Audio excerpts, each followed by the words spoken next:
Hey, thanks for joining me. I'm continuing today my not planned and unintentional Batman crossover focus week. I started with that DC version of the Batman Spawn crossover, and then I had to follow it up with the Image Comics McFarlane and Frank Miller one. And then as I was digging through my books, I ran across the Batman Darkness, and so I just got to thinking, what else do I have? And I almost forgot that I had these, which is kind of stupid of me because these are some of my favorite books I've ever read. Um, Matt Wagner, he's one of my most favorite artists. He was one of those guys that I discovered late. And once I did, against all odds, against the kind of artwork that I was so used to enjoying from those Image Comics guys, he has a style, like a minimalist style that just works somehow, and it works for me. I'm not a huge fan of his very, very earliest works, his artwork, but like anybody else, you have to kind of grow and find yourself. And once he did, he developed a style that's amazing. I want to look at the Mage books. I've got all of them. But we're starting here because I'm just doing, like I said, the continuation of the Batman Grendel. So for those of you who may not know, this is not the first crossover Batman's had with the Grendel character, though this is a different version. I wanted to dig out the original Batman Grendel crossover. I, I'm not sure where they are. I have 12 long boxes of comics, and they're out in a storage shed on my property here. I've got a shed that I keep them in, and they're kind of hard to get to. And so every time I go digging through them looking for material to feature on the channel here, I end up with a big pile of books in my arms. I'm like, this is plenty for now. Let's go in and I'll get through all these. But I haven't found my original Batman Grendels by Matt Wagner, the first time the characters ever crossed over. And those books are, I wish I had them. I'll eventually find them, but they are a tribute to the power of an incredible cover.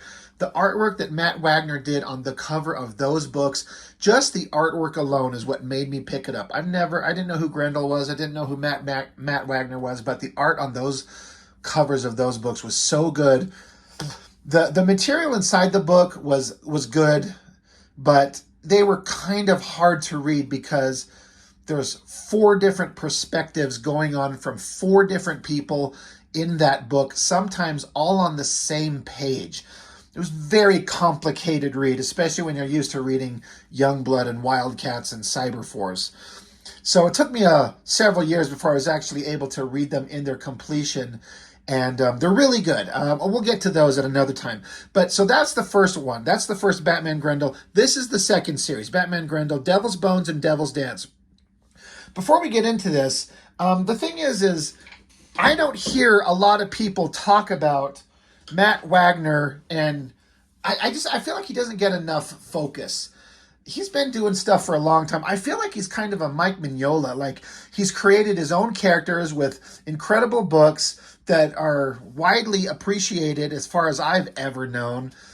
He writes incredibly good stories. He needs more attention, I think. I am also not the expert on Grendel, the character. I do know some. So before we get into these books here, like I said, I have the original, the Batman Grendel crossover. I had those, and then I got the books we're going to look at. But eventually I was able to pick up these collections. The omnibus. I've got some yellow tabs in here because I've got some stuff I want to specifically shout out. But look how big this is. This says this is 600 pages. This is the story of Hunter Rose. He is by far the most interesting character of the Grendel mythos. Now, I say the mythos, well, the interesting thing is that Matt Wagner takes the persona of Grendel and tells stories that go off into the future and other people. It kind of like, I don't want to say it affects people, but I guess that's kind of true. The Grendel persona carries on into the future with multiple people. This is volume 2. I hear a lot of people refer to this version because it ends up, at least big parts of it, as a woman in the outfit. This is 500 pages. I hear a lot of people say this is their favorite version. It's not mine. I've tried to read this all the way through, and there's definitely some interesting stuff, but a lot of the artwork is not my favorite. The character I didn't find nearly as fascinating as Hunter Rose, the original. I don't have volume 3. I do have volume 4 and Grendel Prime. He is a far in the future, like, android robot. And that is who Batman runs into in these. So, again, Batman has encountered Hunter Rose. He knows of him. They had a hell of a fight. Like, Hunter Rose is one of the few people who's fought Batman to a standstill just as a normal human being with their physical fighting skills. Really interesting book, the original one. But this Grendel Prime from the future, he's like a hardcore, unkillable android. So there's some really interesting stuff to get into, and I wanted to show these, and there's nothing in this one that's of any relevance, unfortunately. With the original, again, I am not someone to speak as any kind of an expert on the Grendel character. I missed it when it first came out, and it seems like, in a way, it was a series of, like, almost experimental comics that Matt Wagner would do. I mean, if you just look at this, look at the page layout, some wild designy shit, and a lot of big paragraphs, almost like not like a regular comic book. It's not doing like sequential storytelling. It's just images to go with the story. And it tells this whole story of Hunter Rose. I'm going to try and briefly explain who Hunter Rose is. There's so much, like, this entire book just describes who he is as a character. There's a lot of fascinating stuff that's in there. He's an exceptionally brilliant, like, gifted, intelligent human being. He is a wealthy guy, but he also, and I believe he's also an author. So that's what he does in his regular life. But he's also secretly a criminal mastermind. He puts on this outfit, this black outfit with white gloves, white boots, and this mask. I remember when I used to see this thing, I had seen Spawn way before I saw this. And so I saw this, I thought it was some kind of like stupid ass like ripoff of McFarlane's Spawn, when this predated Spawn by a long time. And now I really like it. Like, I used to not like the little white dot nose thing, but now I really dig it. Once you read the character, know who he is, he's a frightening character because he's so smart, and he's absolutely, no one ever gets the best of him when it comes to like a physical conflict, almost ever. But again, you can see all these stories. He's very sinister. He's very sure of himself. He's got this weapon that's like a staff with like a double-bladed end. That's not the greatest picture because it's covered. I wonder if it's where Liefeld got the inspiration for Shatterstar's sword. I'm looking for a good picture. Well, one will come up anyway. Sorry, forgive that sound in the background if you can hear it. I live next to a Air Force base, and the jets will periodically take off. Again, look at this wild design. This is some experimental comic stuff. This is very different than the Mage series that Matt Wagner was doing at the time. Just really different and very smartly written. Like, I feel like it's smarter than anything I have the capacity to really understand. There's his like weapon. It's like a double-bladed thing. He is so deadly with this. But not to go on for too long, he ends up having a long conflict with this werewolf. He calls him Argent. And they end up having this final confrontation on this rooftop of this building. And after all his, and like everything that goes on in this book happens in between where Hunter Rose is introduced and then his final battle, which happens here. These two just rip each other apart. And then Hunter Rose, he drops dead. And then he's unmasked. He's discovered to be this author. Everyone around him that was in his life, their lives are ruined. Everything just goes to hell. But if you see, he'd been beaten up, but there's no wounds to his head. This will come up as significance shortly once we get into the other stuff. But it was a really interesting thing to do, to introduce the character in some of these stories and then have him die. God, this looks so cool. him standing there and that skull in the background. But then, like I said, he has tons of other stories that go on, drawn by a bunch of different artists, telling the story of him, going over his history, his youth, his loves, his relationships, his fascination with being a criminal mastermind, just slaughtering anybody that gets in his way, and no one even comes close. All kinds of really fascinating stuff. And at some point, Grendel crosses over with Batman. And what's interesting, with his own creator-owned character, Matt Wagner has integrated major plot points of Hunter Rose Grendel, his legacy, and some things that happened to him, intertwined them intimately with Batman. Not in a way that you need to know to understand the character. It's well hidden, but if you know the stories, which is some part that we're going to get into. But then there was this final miniseries that he did a couple years ago. Let me remember. It's called Behold the Devil. And I got to collect this as it came out. And Hunter Rose is trying to, you know what, I'm not even going to try to explain it. It just get into too much. And I don't want to take too much time, as I already am. There he is, just kind of revisiting the moments of him having his final battle. But Hunter Rose is trying to find out, he feels this evil presence stalking him, and he basically finds out it's like a demon from hell that's stalking him, and he doesn't believe in that shit. He thinks it's so stupid, but he can't solve the problem on his own, so he enlists the help of this voodoo guy to get a trinket this thing to summon this demon that's silently following him. And the text here says, trinkets and charms, superstitious nonsense. This is better work. He's like, this is so stupid. I don't believe in this bullshit magic nonsense. But, sorry, forgot the adult content. He's like, I'm going to try anything. So he eventually conjures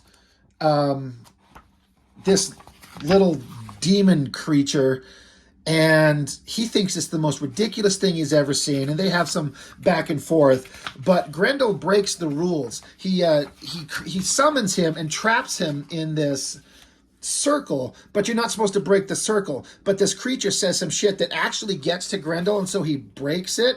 And the guy says, you broke, he thinks he knows the rules, but he does not. He has broken the circle, which leaves itself free as a bat. And so the demon thing stabs him, and Grendel, Hunter Rose, starts having this vision of himself and the legacy of his character, where this persona that he is, how it progresses into the future. There's a couple of pages that just go over all the stories that are in all these other collected volumes in just like a brief rundown, basically letting Hunter Rose himself understand the legacy that will proceed into centuries into the future will have.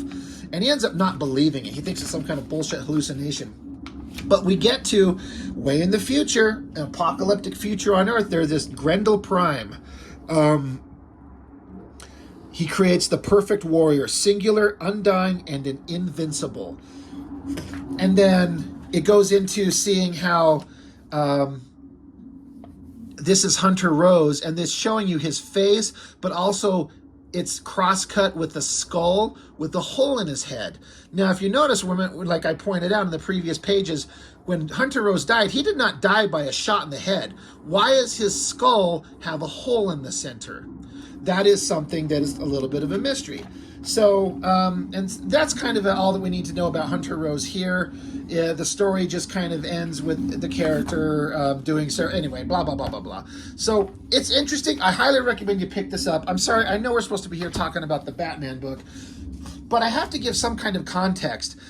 So then the Grendel Prime, I was really excited to read this because I had read that Batman Grendel crossover with this guy. When I picked up this one, it wasn't quite as interesting as I wanted it to be. And then there was a whole section in here where I appreciate what they did, but everything from here to here, this entire section of the book is like a novel. And, I'm picking up comics to read comics with awesome artwork, so I've actually never read this yet. I'm kind of, I'm not happy to say that that's true. But eventually, this future robot for whatever reason, I don't know because I haven't got into the details on it, he has a quest. His quest in the future is to contact the soul of Hunter Rose, the creator of the Grendel persona. And again, he's centuries into the future, and he wants to contact the soul of Hunter Rose. So he's on this major quest, and then there's this moment in this book where he gets with this other scientist. They had this big machine, and this guy's yelling, yes, yes, I see it at last. The essence, the spirit, the soul of Hunter Rose. And the robot guy, he's trapped in this portal, and it zaps him, and he's gone. He disappears. And so there's some back and forth about what the hell happened. And then later on, eventually, there is this like flash of light, boom, pff, the Grendel Prime has returned, and he's like smashed to pieces. He's been unmade. He's fallen apart, and he's back. So he went off into some alternate dimension to contact the soul of Hunter Rose, and you never see where he went or what he did. It's just, it was unsaid. Now, I always wonder if Matt Wagner had a specific idea in mind, or if he just wanted to leave it ambiguous. But, he crawls away, gets on his little speeder bike, and zips off. It says, this world can never escape the devil's influence, nor he its unyielding grasp. And that was basically the end of the stories. So his ultimate goal is that he kind of achieved what he was trying to do, zaps himself into who knows where, comes back shredded apart, and you never know where he went. What did he do? What happened? Well, what happened is Batman Grendel. I didn't know any of that. Again, I'm not the master expert on any of this, so if any of my viewers out there, if I say anything and I have my facts wrong, please clarify for me. I would really like to know, but I'm almost certain that I have this exactly correct. That little flash where he disappears, that is what is shown here, and it's pretty obvious. Like, there's no secret. Starting off, though, I love his simple, artwork. I'm not a art critic. Is Art Deco the right term to use for this? It looks almost like the Batman animated series in a way. So let's get into them finally. 17 minutes into this, we'll get into book 1 and book 2. So what's going on in this thing, sorry, I'm trying to make sure I've got everything in camera here, is they're discussing how Hunter Rose had come to Gotham, and it was revealed who he was. His body was dissected, analyzed, and scattered amongst scientists. And now his partial skeleton has been brought to Gotham. It's like it's like going on display, because Grendel was such an ominous, scary figure, and everyone knew Hunter Rose, but then you find out once he died, they're the same person, so of course it's a media onslaught of who and what he was. They also have this character pop up here. She was in the original Batman Grendel comic book, so that's just someone who shows up there just to kind of connect them. But you got Batman. Now, I've heard some people talk about they don't care for Matt Wagner's simplistic art style. I cannot disagree more. He gets the heroic proportions and body shapes, and he understands composition. I just feel like he's got it's not the same type of artwork, but the same kind of understanding of storytelling and composition as Mike Mignola, for example. A guy who's just really good at his craft, and like Mignola in a way, he's a very kind of minimalist guy. He doesn't do a lot of Jim Lee, Scott Williams type cross-hatching and inking and scribbling, and it's simple, basic shapes, and it works so good. I've tried to do this, and I feel like there's something I need to learn from this and keep trying it. But anyway, he's observing this museum that is going to display the bones of Hunter Rose. And he's just like, well, I encountered Hunter Rose. I fought him. It was a hard battle. He's just checking in on what's going on. So you got Commissioner Gordon talking to the guy who runs the museum and why are you going to do this? This is a monster that scared people, killed people. Why would you display his bones? And he's trying to excuse it. So again, Matt Wagner is integrating his character story with Batman, which, you know, I think that's really interesting. He takes that opportunity and puts them together. But basically, it's like a museum of like horrors from the villains of Gotham City. You got all these things are very familiar. There's Two-Face, Penny, the Joker card. This is basically from the first Batman Grendel thing. And that must be his partial skeleton down there. You can see that. We'll get in closer onto it. But anyway, this museum curator guy is explaining why he wants to show all this stuff, to show the evil. You know, it's not a hall of horrors. It's a testament. You know,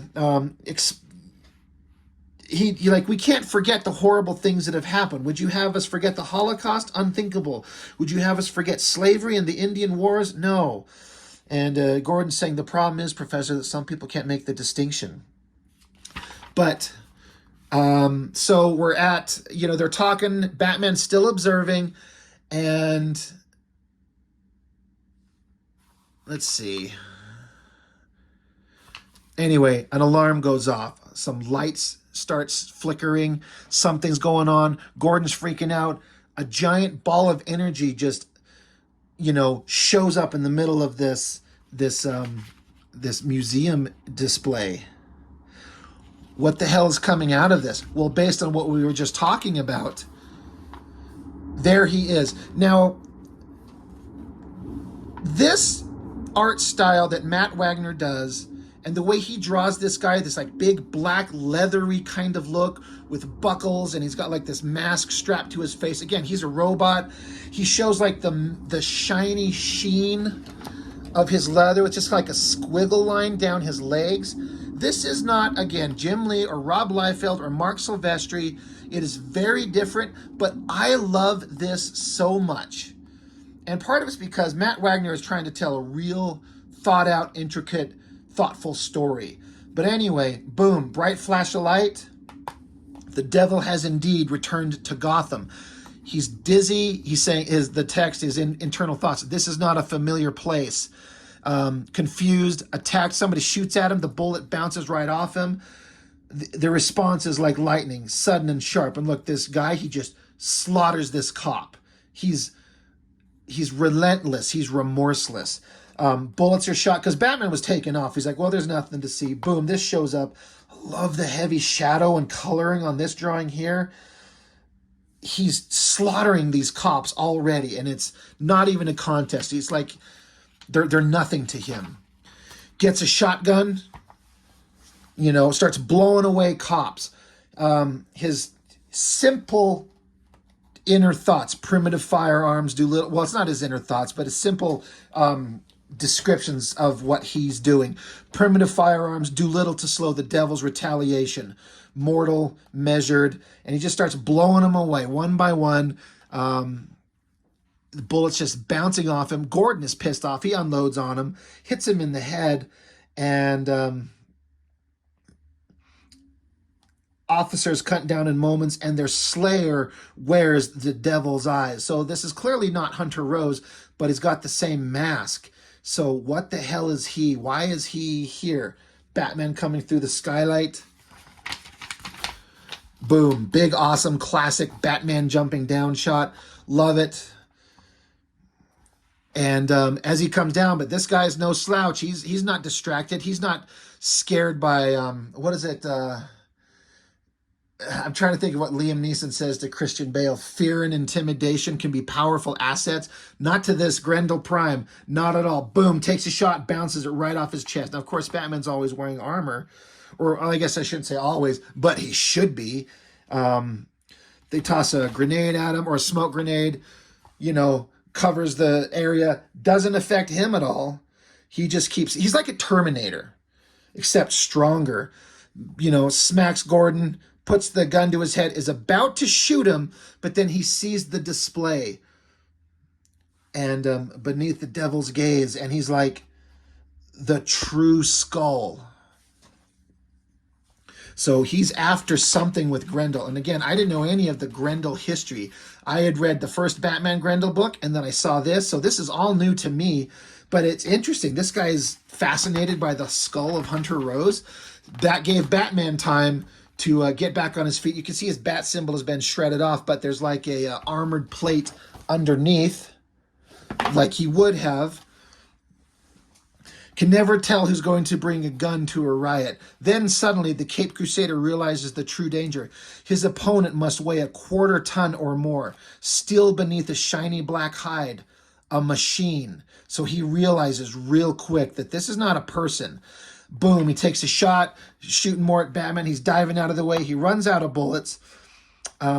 Sent to steal the skeleton or destroy it. Gordon ducks out of the sight as bullets spray the scene. I love this shot, this angle of his hand coming forward. It's just so simple and graphic.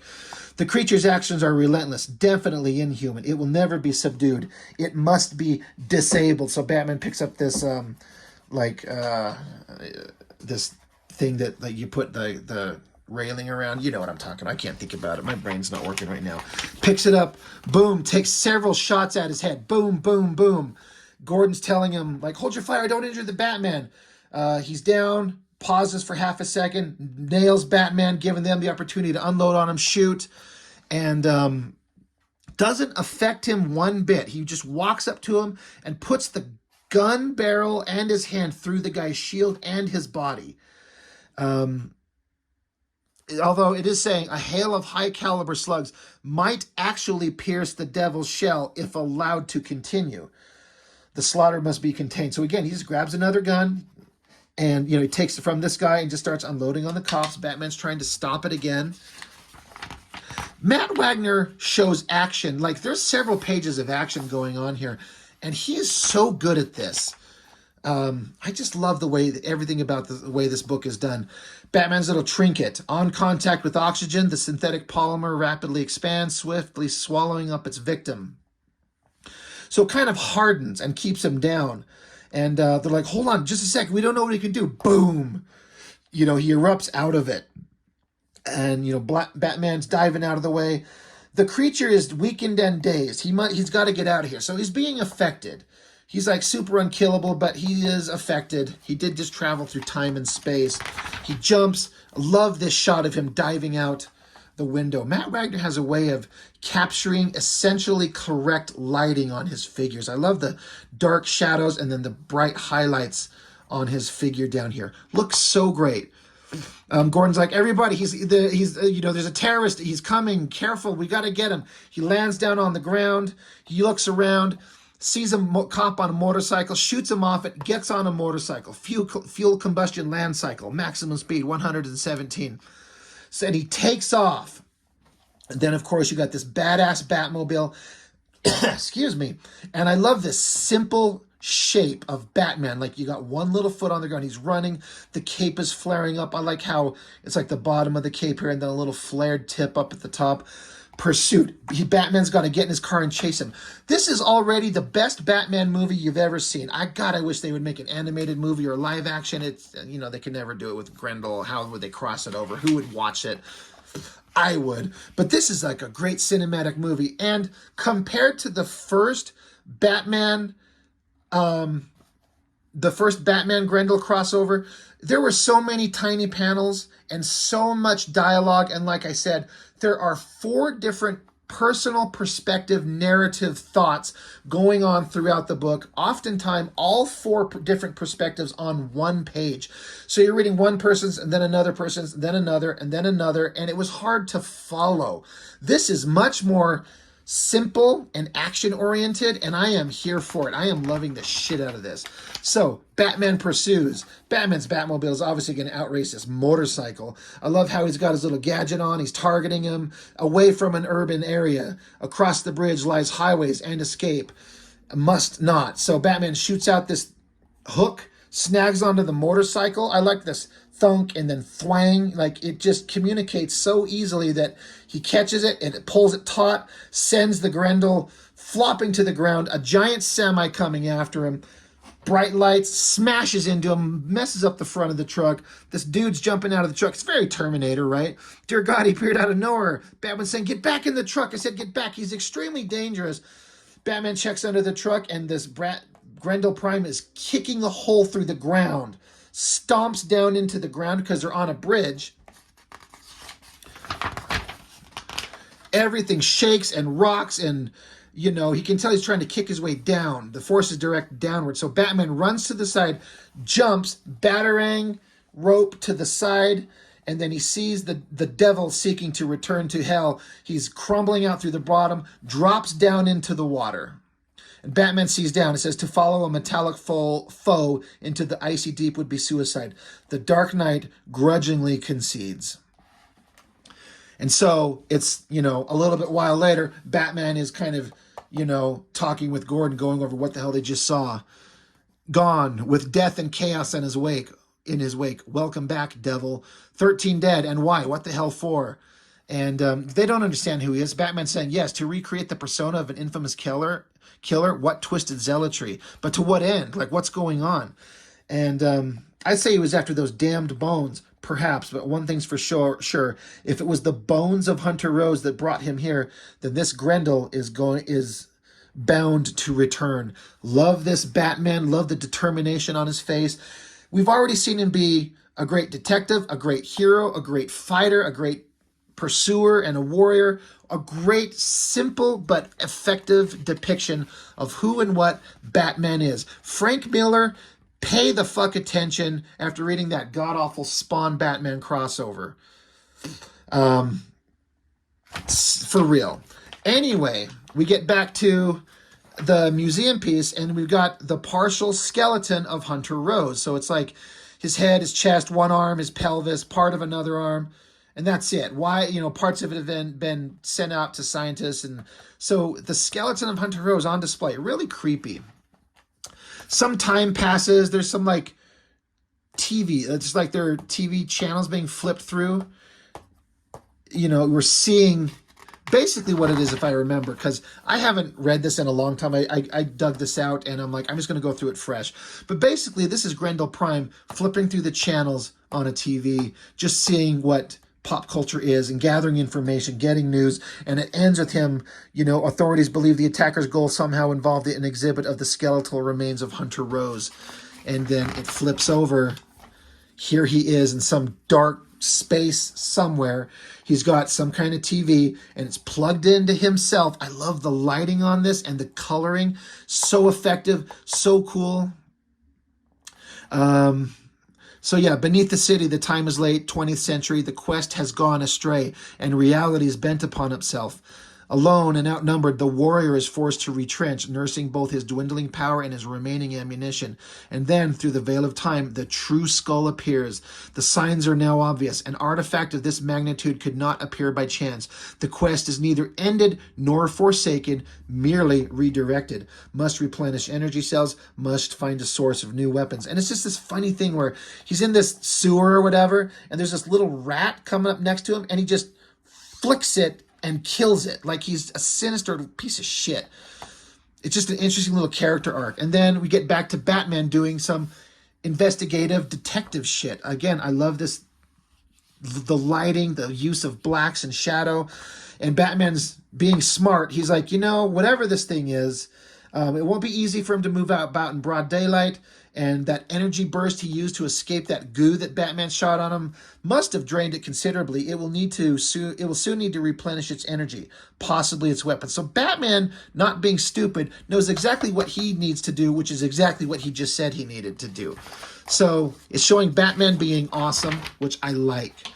Love all this simple, look at this simple artwork, just simple shapes and simple perspective, but it's so evocative and effective.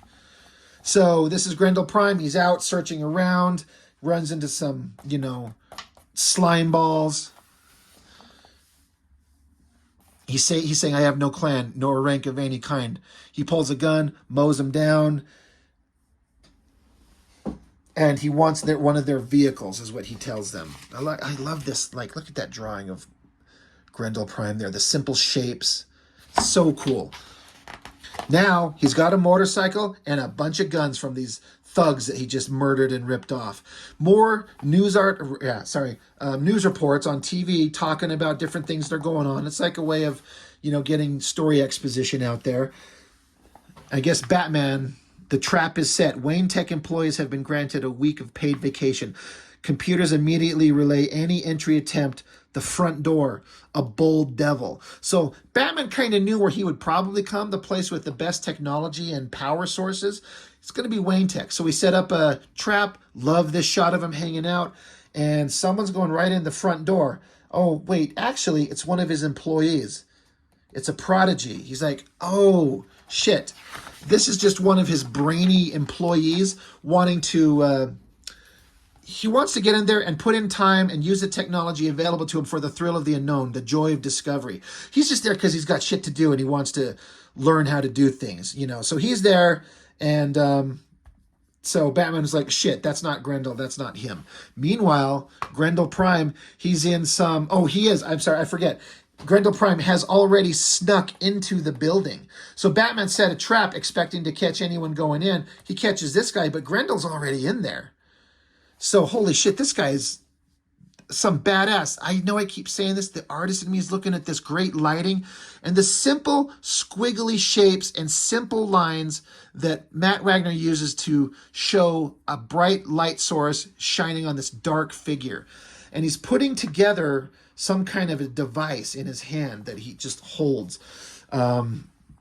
This guy's watching quietly. Obviously, Batman's going to eventually be on the scene. But, and it says, as is often the case, Glenn, this guy, cannot tear his attention away from this fantastic mechanism. You know, it says here, despite its immensity, the figure before him moves with a precision not found in the finest athletes. Silent and severe, it constructs a strange device without error or pause. So this guy can tell this is not a man, this is a machine.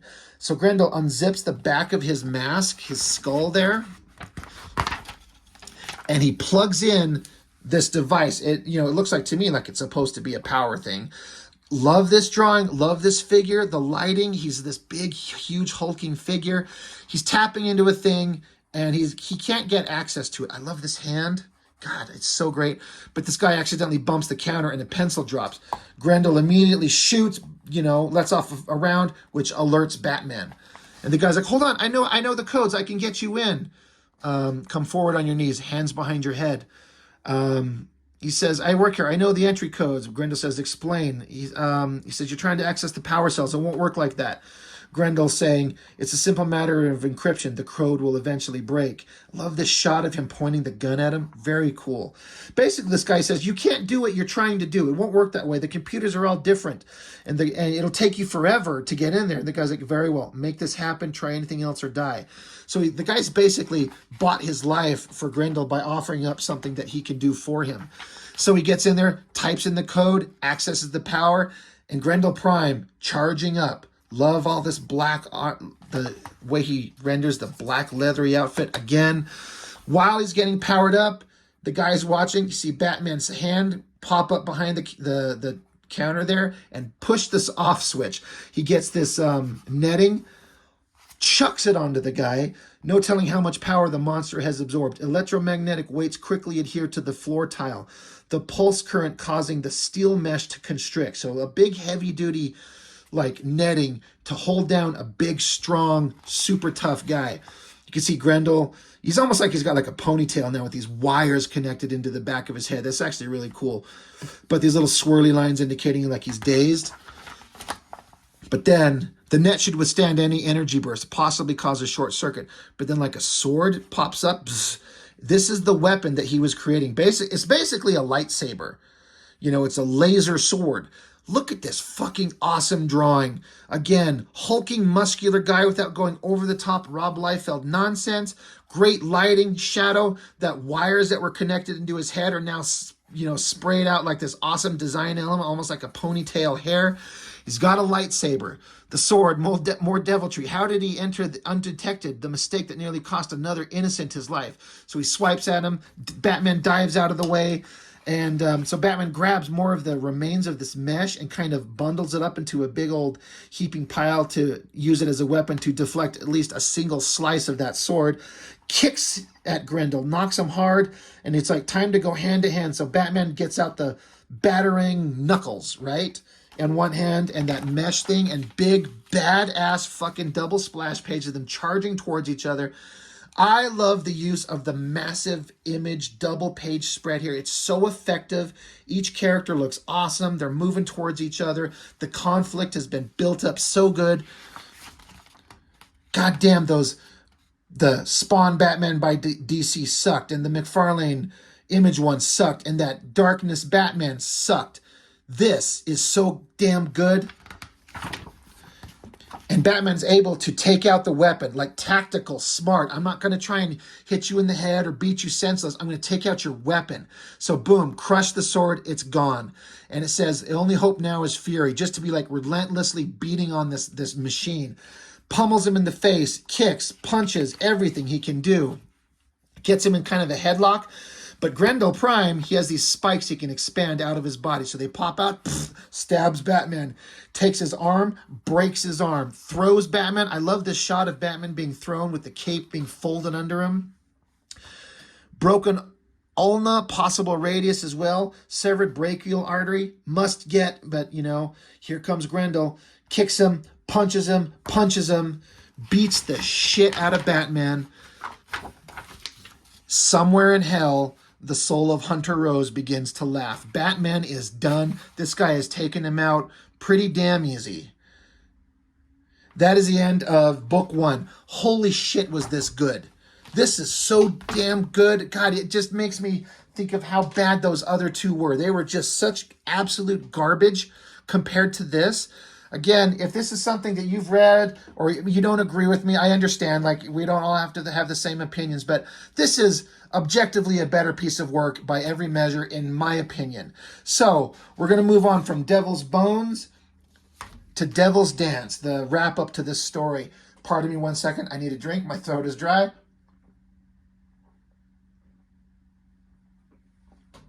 Anyway, again, I love this scary picture of Grendel Prime up there. Very, very scary. Look at this sharp, angular design that Matt Wagner does here. So cool.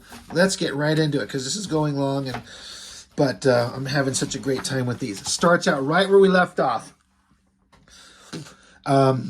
Grendel drops him, goes and gets a gun, puts it to his head. Love this shot of Grendel Prime. Love Batman here. And again, the way he does dark, leathery shapes. All these black lines, and there's like this highlight line to show like his body and his leg. The bat lies broken and bleeding and unconscious. A nuisance, soon to be eliminated. Stop! And then when suddenly he looks,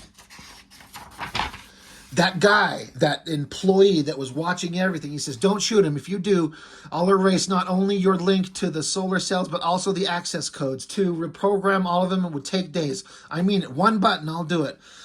This guy, Glenn, discovers his own well of heroism. And so Grendel says, and why? Why sacrifice your own life for that of the Bat Warrior? And he kind of gives basically a rundown of how he moved to this country a couple years ago. He was getting roughed up. Batman saved him one time. And so he's like, I would like to return the favor. So Grendel says, and exactly how many lives do you feel like saving? It could be many. It must be obvious to you that I am not of this world. I find myself trapped in an outdated matrix along the temporal scale. God, that's a good drawing. And I love the verbiage. Like, coming up with this text, you got to be really smart. He says, you're saying you're from the future? Perhaps a future, regardless. I am neither of this time nor of this place, and the longer it takes me to escape the confines of this reality, the more of its inhabitants will surely perish in my path. You are young and wise in the technology of this period. Your aid would greatly speed my return. So again, exactly how many lives do you feel like saving? So the guy says, very well, I'll do whatever you ask on one further condition. So later, the caped crusader regains his senses. His quarry has fled. The lab is in shambles. His wounds have been dressed. So basically, the guy required them that you don't kill Batman, and we dress his wounds and leave him alive. Batman got his ass beat, and he lost. That doesn't happen too often, but I love the way it, played out. Batman, he's furious, the devil's plaything, and now a possible hostage at stake. But he looks around and sees some clues left. So a possible answer to the creature's defeat next time, soon. More news reports kind of telling more of the story about what's going on, how there's this monster that's imitating Grendel. Somebody's been taken prisoner. Meanwhile, Batman is working on some devices. He's got to use his brains. He's got to outthink this guy. He's been through some experiences. He's got more knowledge, so he's going to put that to the test and put it to good use. And he's mad. He's like, I've got to be ready to take this monster down. Like, this guy has got to be stopped. So, Alfred's trying to like, are you sure you know what you're doing? He absolutely does. Back with this Glenn guy, his eyes are watery, his body smells, his knees are cramped. Since volunteering to save a city, he has spent days in constant electronic drudgery deep in the city's stony bowels. The monster often disappears for short periods, leaving instructions for Glenn, returning with more stolen circuitry. A hellish tinkerer to serve. I love this, like, Grendel Prime in disguise, this big guy in a coat and a hat. So, this guy's doing the work for Grendel. And they're having a conversation back and forth about everything what he wants him to do. And he's like, I don't think what you're doing, this isn't going to work. And he's like, I'm chained up, I'm immobilized, hungry as a dog. If you're going to kill me, just get on with it. Grendel Prime says, I have need of you alive. I will bring you food. But remember why you agreed to all this. And many others who will die as well. I will return soon. Finish your tasks. And so he goes back to work. So then I love the layout of this panel with the Batman symbol. And he's like gearing up. It looks kind of like a gun, a belt, things on his wrist. In fact, that looks kind of like the thing that was on the Batman with Robert Pattinson. It almost looks like that. Boots on, mask on, got the Batmobile, rockets up, and takes off out the Batcave. Man, this would be so cinematic and awesome. And I love how it's all done wordless. You don't need text. If this was McFarlane or Frank Miller, can you imagine all the bullshit text that'd be spread across all of this nonsense? You don't need it. You're still the writer if you write down what needs to be visibly shown. You're not the writer because you put words all over the goddamn page, the goddamn Batman. Anyway, he's like, okay, that's it. I've got it calibrated, blah, blah, blah. Says the creature works constantly. It never sleeps. He's powering it up. He does all this stuff, and he creates this thing. The most infernal, weapons, traps, and devices of all sorts of what have been built. The most infernal of these, the devil told Glenn, is a time distortion generator. It is done. He's got it strapped to him. He's like, run the diagnostic. All right, blah, blah, blah. It will work. It will do what it's supposed to. Everything is working the way that he wants it to. Love this big drawing. So awesome. Alarm goes off. They've set up some alarms to detect if anyone comes snooping. And who has come snooping? It's Batman, armed to the teeth, right? Got some kind of sensor devices, some kind of gun. I love this effect of water. That's a neat. Water is hard to do. I mean, this shit is difficult. But anyway, Grendel knows that Batman's coming. So Batman is searching, trying to find him. Then you see Batman walk along. His cape is like flowing in the water as the cape passes. Then out of the water slowly comes the face of Grendel Prime rising up because he's a machine. He doesn't need to breathe. So awesome. Love this drawing. Crawls up out of the water slowly, silently, deadly as shit. The devil never rests. Grendel's lair is rife with pitfalls, blind alleys, and traps. In these murky depths, life is a dark nightmare and death the primal instinct. I love that he just silently raises up, switches on that lightsaber, gets ready for the killing death. Batman's not stupid. He hears it, slices down, blocks it. Batman dives out of the way as Grendel takes multiple swipes at him. Chops, catch Batman on the leg. Batman butts him in the head with the gun, saying no severed arteries, 3rd-degree burns. He gets kicked in the nuts. Cracked ribs. He shoots like a smoke. Radon gas should interfere with its light sensors, blinding him a little bit. So Grendel's kind of swinging kind of wildly. And, Batman's on the ground. The creature pauses, waiting for a sound, a movement to strike at. So he is disoriented. His sensors are blocked. Batman is being effectual, Is that a word? Effectual? Effective? Must be ready, aim, and then he takes this gun thing, fires it. What the hell is he shooting at this Grendel? Armor-piercing darts embed themselves in the devil's hide. Like, of course, they got to be little bat-shaped because he's got to spend the time to fucking make that. Gets him, and then A powerful surge, draining the devil feels his dark power fading, his essence churned away in a flood. He falls down flat into the water. Splash. Overwhelming its source. Once again, the devil has fallen. So Batman basically overloaded him. He thought about what he needed to do. He created a plan. He outfought the villain. This is the thing I like about Batman. You give him enough knowledge and time to prepare, he'll beat pretty much anybody. And I like how, even his power pack shorts out and blows up, but this awesome drawing of Grendel Prime in the water, like you only see parts of him. That's tricky to do, but he's got him, captured him. So Batman goes running, and the guy Glenn, Grendel tied him up, and he's like, dude, where is he? He's here. He'll kill 100 people. Batman's like, no, he's down. He's done. It's cool. You're fine. Just calm down. What did he have you build? He says, I've been building a device of some sort. Said it would open a space rift and allow him to escape this world. I actually think it's some kind of bomb.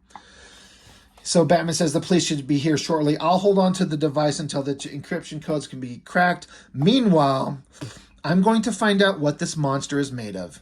And then it cuts to, basically, this is Batman getting into, and the memory banks seem to have been deliberately erased before a certain point the creature was created, without name or face. And so Batman's able to tap into Grendel Prime's memory and see the history, some of all this shit that went down in this book. Batman is able to see at least some of it.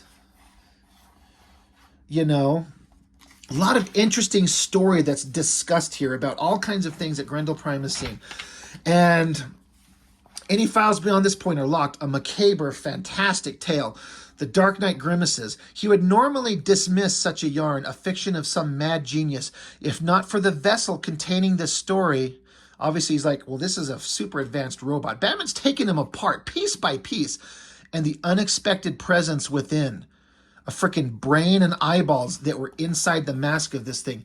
Disassembling the machine took many hours, like a giant articulated time bomb. The Dark Knight has expected some form of artificial intelligence, not something organic.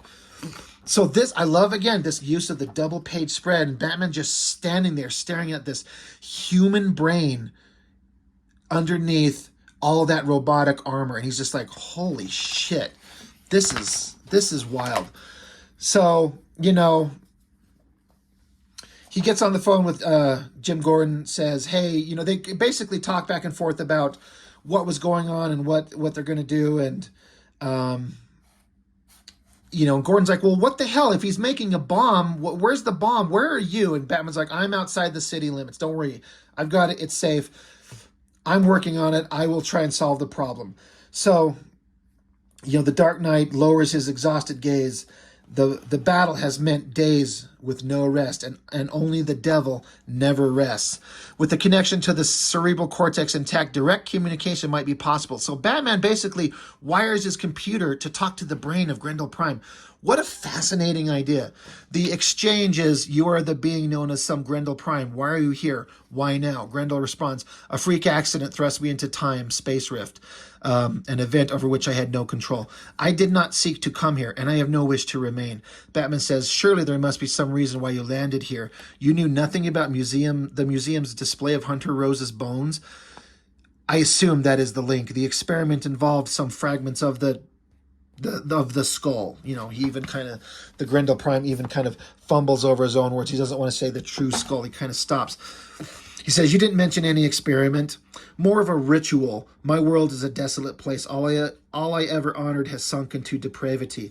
The ritual was an attempt to rediscover the source of the Grendel identity. The sealed quest files in your databanks? Yes, a quest to make contact with the soul of Hunter Rose. And what about the device you have constructed? Batman says. What is its role in this devilish quest? And you just see the brain and the eyes. Grendel Prime does not respond. I love that. It's so interesting. It's such a great...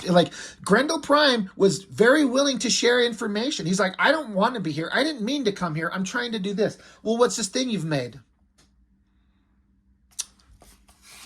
Who knows? And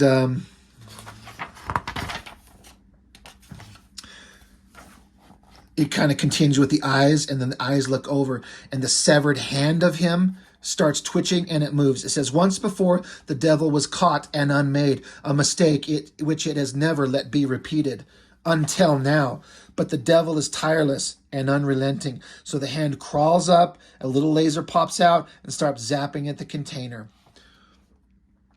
An uncloaked bat sleeps through the day, restless. He dreams of demons and sacrifices used to summon them. But then, the underground alarm, someone has either entered or escaped the cave. And Alfred's like, shit, I'm sorry, I meant to check in with you. And Bruce Wayne's like, it's not your responsibility, it's mine. He's like, shit, Grendel is gone. While he slept, he took the time to free himself, reassemble himself, and he got away. And Batman's like, I should have never given him a chance. But Batman, he's saying, he's gone after the skull. Fuel up the car. I'm going to call in some help on this one. And then he's on the phone and he says, it's me. Meet me at the Gotham Museum as quickly as you can. Who is he on the phone with? I mean, we all know the Batman mythos. It literally could be anybody. Bring some long distance with you, Batman tells to the person on the phone. And then, so Batman's on the phone. Jim, he's escaped. He's like racing out there. He's got, whatever's going on, I got to get there and stop this thing. Batman says, I placed a tracking bug in one of its boots. It's bound for that museum again. He's like, all right, I've got it all blocked off. What about the device? The cyborg has it. And I think it just hit a hidden weapon stashed along the edge of town. Basically, the devil is coming, and he's loaded for bear, and he's got that weapon. Whatever's going to happen, this is going to be terrible. So they get together, and this guy is saying that he's trying to explain what he thinks that device is. It could really be some sort of time disruptor, but that's not all it is. It's also got a separate function as a wave amplifier. In fact, the amplifier is supposed to fire off only after the device's main function is in operation. That energy burst amplified. So the creature's conducting some mad ritual to contact the soul of Hunter Rose. If it emits a burst like it did at the museum, the amplifier could turn that into a holocaust. So basically that energy burst that he used to get free of that goo that Batman put on him, that device would amplify it and level the city, if not more. So this guy, Glenn, he offers up, this is a pulse disruptor. If you slap it on the thing, it should like nullify the weapon that Grendel created. Trouble is getting close enough to use it, right? Batman's like, well, just give it to me. I'll do what we got to do. I love this simple cinematic look. You got all these cops like lined up blocking the museum. In the distance, you see a light, like a headlight and light on the ground. Gets closer. The devil is on his way, raining death in his path. He just like has grenades, bombs, just chucks them at the cops, blows everyone away, rides his motorcycle, and they're just mowing everyone down. Hellfire in his wake, a juggernaut of destruction, unrelenting, unmerciful. Bashes the door down, and they've got this big, giant shot, down view of the curator of the place, who was very defiant about being unwilling to, bow to the people's demands to not display all this shit. But he's here, the stubborn will of a single man, and he's got the skull from that partial skeleton of Hunter Rose. They tell me this is what you want. He's like, it is. Well then, here, take it. It's yours. Why give it up so easily? What you fought so hard to retain? I fought to keep it in the public arena to avoid being victimized by fascist thug tactics, but I'd sooner have it destroyed and never seen again than saved for a world that produces the likes of you. That damnable hunk of calcium isn't worth a single life that was lost. Grendel Prime puts the gun to this guy's head, says, you truly have no idea. Batmobile bursts through the fucking wall. Boom! Explosion. He turns and shoots at the Batmobile. No fucking handgun is gonna penetrate the Batmobile. Slams into him. Grendel jumps on top of it, tries to punch through the glass, shatters it, so that's obviously very strong, but it stopped him. So great. Car bursts in there, plows into him, and windshield's cracked, refused to give. The car keeps peeling off. Grendel jumps off, skids around. He gets on his motorcycle. He goes up these stairs. Batman's got to bail out of the car because he crashed into a wall. Running up the stairs, he's on the roof.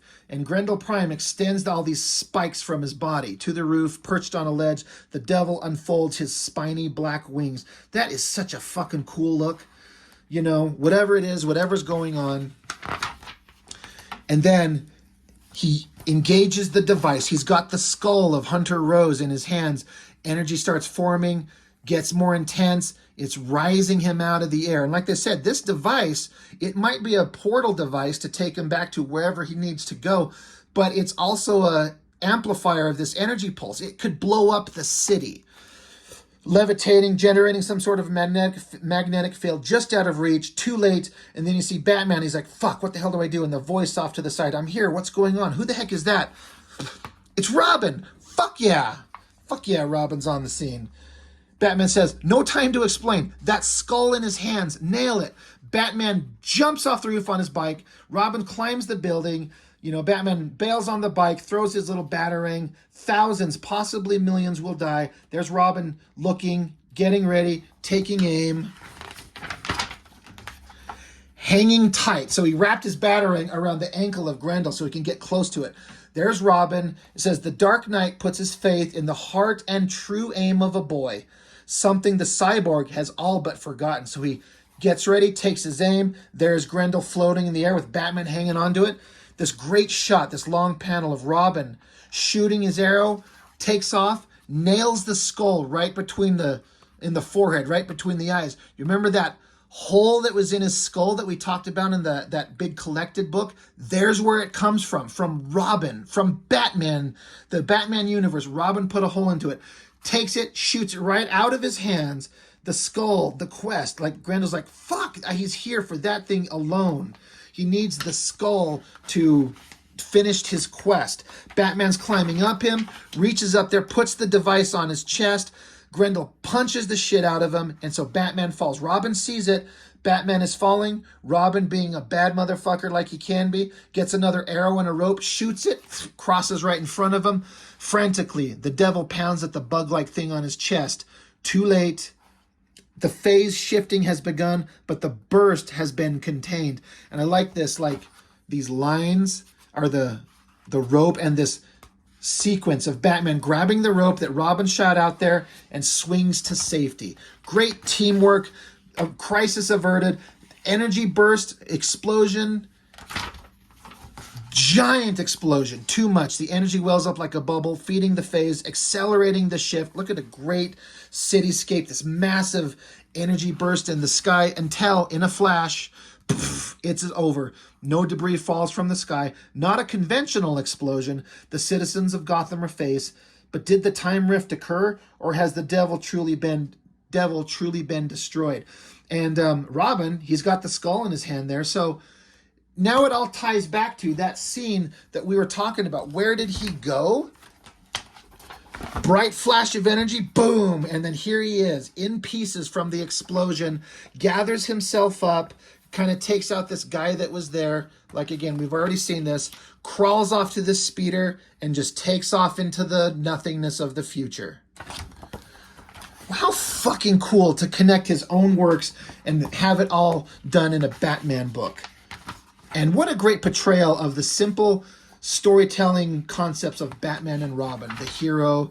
And then you have like more news reports kind of explaining what was going on, characters talking about stuff, the backup, the epilogue in the cave. So what do you think? Was it really a being from the future? It's Batman and Robin. I don't know, Robin. What we witnessed was as confusing as it was convincing. One thing's for sure, the future of Grendel Prime is a bleak and brutal reality. It's a world where death and violence have become honored facets of life, and peace is only a dream. And if such a reality does lie ahead, then all our efforts here now are in vain. A hopeless thought indeed. And so obviously, they're like, if you can't tell, this is the Hunter Rose's skull. A hopeless thought indeed, no? I'm afraid I can't, and I won't let the devil have such ado. Somewhere in hell, the soul of Hunter Rose begins to laugh. And so the skull of Hunter Rose is sitting in Batman's trophy room. So I hope you all think this is as interesting a comic book as I did. This is obviously going on to be the longest video I've ever done. I did not mean for it to be this long. I didn't think it would actually go that long. But the concept that Matt Wagner has a character, Grendel, that is his own creation, and he put so much thought and effort and heart into, and he wants the final resting place of like the remains of his character in the possession of Batman. That is so fucking cool. I love that idea so much. I can't imagine if anybody would disagree with me that these books are so much better than any of those others. I know I've already said it, but the Darkness Batman and the Spawn Batman crossovers, they are all garbage. This is a brilliant crossover, perfectly executed by Matt Wagner, who is a bad motherfucker. To me, perfect comic. There's a couple of these that I have ranked as perfect comics. I put these personally in that world. So anyway, I guess I've gone long enough. We've been here an hour. If you're still with me, thank you for watching. I'm really curious what you think about all of this. I hope I didn't make the story seem too boring by narrating half of this entire thing. I love this series. When I read this, I'm like, this changed my world about how big, awesome, energetic action comics could be. It's not all the Jim Lees and Silvestris and Liefelds and McFarlanes that I've been following for so long. This is something else entirely that could be just as exciting, but is so well thought out. It has the smarts built into the story that those other guys just don't have. So, I guess that's all I've got for now. Thank you so much for tuning in, as always, and I would like to hear your thoughts on any of this, and I will see you next time.